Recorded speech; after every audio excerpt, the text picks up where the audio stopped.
Hi guys, I just want to take this time to show you so you can feel what the Northern Gateway Initiation is all about, especially coming up to Samhain, the time when the winter takes hold. So what we'll do in each class,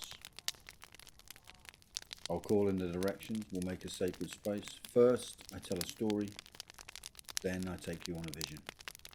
So I'm going to do the story part of it here for you to listen to and see if it sparks the fires of your imagination. The story I'm going to tell is the origins of Merlin. It's got slightly different versions, but I'm going to tell you my version and you can make your own mind up. There was a king called Vortigern after the Romans had left Britain. And he had hired the Saxons, the Anglo-Saxons, Hengist and Hersa, to come in and be used as mercenaries to fight back the Irish, the Welsh and the other tribes that he was vying to take control of. But everything had gone wrong and the tide had turned against him, and a soothsayer said that he would be destroyed. So he decided to make a castle on the borders of North Wales and England to keep him safe from the invaders and from those who were hostile against him. So he set the stonemasons and the builders to work. But every night they'd return the next morning, and during the night the foundations of the castle had crumbled. So every day he would build up and every night they would crumble down. And he thought, who is cursing me? What magic is this that's stopping me building my fortress to keep me safe? So he called on the wisest druids of the lands, and they looked at the foundations and they went away and did their medicine and their trance work and their visions, and came back and said to Vortigern, the reason your castle will not stand, it is cursed, and it needs to have the blood of a fatherless boy scattered upon it.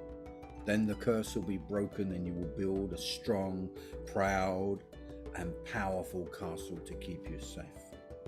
So Vortigern sent out all his warriors across Wales to find a fatherless boy. And they looked here and there, and near a place called Carmarthen. The soldiers were riding through the village, and there was a boy who was being bullied, and others were calling him names. And one shouted, why are you cursing that boy?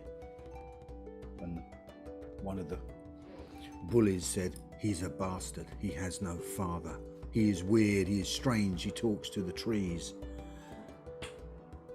So the soldiers took hold of Merlin and took him before the court of Vortigern, where the druids sat.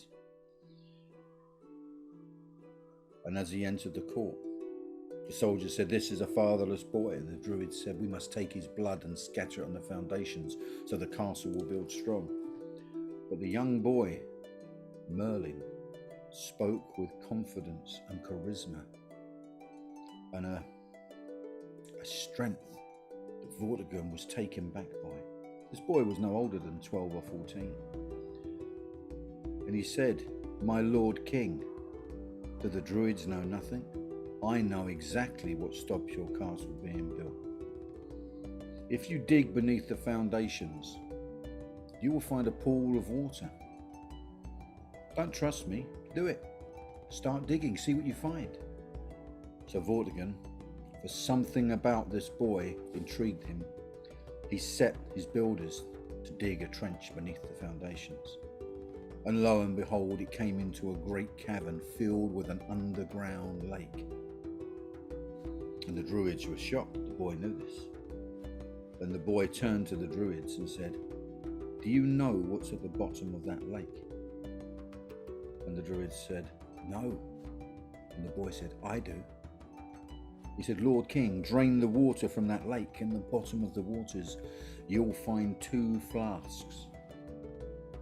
So they drained the waters from the lake. And at the very bottom of the lake, they found the 2 flasks. And Merlin said to the druids once more, do you know what's inside the flasks? And the druids were silent. And Vortigern said, speak boy, you intrigue me with your tales. In one flask is a red dragon, and the other is a white dragon. And they broke open the flasks, and there was the white dragon and the red dragon. And they started fighting. As soon as the sun set, they would fight all night. And their ferocious fighting stopped the castle being built. Merlin said, this is a prophecy. The red dragon are the British, the Cymry, the Welsh, and the white dragon are the Saxons that you, my Lord King, invited into the land. You cannot build a castle and where both of them dwell. So they cast out the white dragon back to England, and they built the castle on the foundations of the red dragon. And the red dragon stays the symbol of the Welsh to this day. And when Hengist and Horsa arrived in Kent, they were flying the white dragon above their boat. And the white dragon is the true flag of the English. And the last time it was flown was at the Battle of Hastings, where Harold Godwinson received an arrow in his eye. What we do in the Northern Gateway, we dig into these stories. We dig into the eternal conflict between the Celt, the Germanic tribes, but actually, the further we go back, they are the same tribes. They are the same peoples from the same origins. It's just some went north and some went west, and then they converged again in the Sacred Isle. Because to the Celts, Britain was sacred. To the Romans, Britain was sacred. And to the Angles and the Saxons and the Jutes and the Danes, Britain was sacred. And for many cultures, it's been called the Sacred Isle. And actually the most sacred place within the Sacred Isle is the Isle of Avalon, where some say Arthur is buried. It is where the mists gather and the veil between the worlds is thinnest. And we try to make our way through the mists in the Northern Gateway, to make our way, our journey through the stories, the archetypes, the legends, and in vision quests and in meditation, we bond as a tribe and we gather to hear the stories together. So if this has intrigued you, please join us for the Samhain Initiation, which starts on the 25th of October. You don't have to be present, it's recorded.